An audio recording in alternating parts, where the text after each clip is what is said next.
Good morning everyone.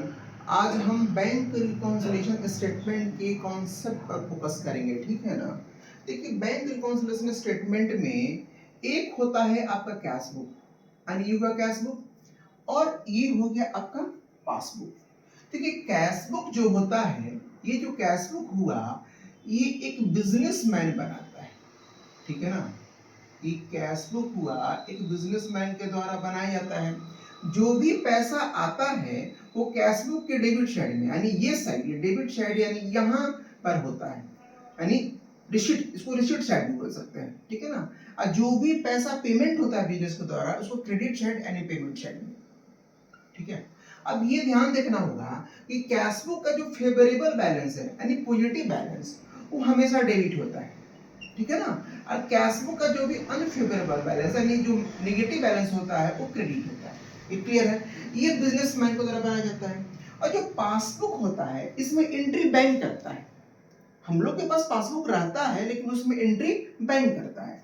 तो आप यहाँ देखिएगा, जो भी पैसा बैंक में जमा होता है वो आपका क्रेडिट होता है, और बैंक से जो भी पैसा निकलता है वो डेबिट होता है। और एक यहाँ बहुत इंपॉर्टेंट है कि जो पासबुक जो होता है उसका फेवरेबल बैलेंस जो होता है वो क्रेडिट होता है, ठीक है ना, जो कि जमा होता है।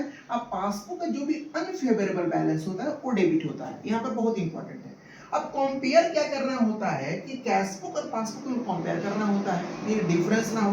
Bank reconciliation statement prepared by a businessman to help this statement we find difference between cash book और पासबुक।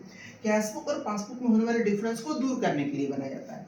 तो जो कैश बुक का डेबिट साइड है, यानी ये साइड है, इसका कंपेयर हम लोग पासबुक के क्रेडिट साइड से करते हैं, यानी कैश बुक के डेबिट को हम पासबुक के क्रेडिट से मैच कराते हैं कि क्या डिफरेंस खड़ा हो रहा है। और कैश बुक का जो क्रेडिट साइड है उसका कंपेयर हम लोग पासबुक के डेबिट साइड से करते हैं। ये ध्यान में रखिएगा, कैश बुक के डेबिट का कंपेयर पासबुक के क्रेडिट साइड से, और कैश बुक के क्रेडिट का कंपेयर पासबुक के डेबिट साइड से। हमको ये देखना होता है कि क्या डिफरेंस आ रहा है और उस डिफरेंस को किस तरीके से दूर करेंगे। देखिए, बेसिक कॉन्सेप्ट को हमने प्रोवाइड किया, क्वेश्चन सॉल्व नहीं किया। इस चीज को पहले समझिए कि किसको किससे हम मैच कराएंगे और क्या फेवरेबल बैलेंस है, क्या अनफेवरेबल बैलेंस है। बहुत ही इंपॉर्टेंट टॉपिक है, सारे चीजों को केयरफुल होकर देखिए। Okay, thank you.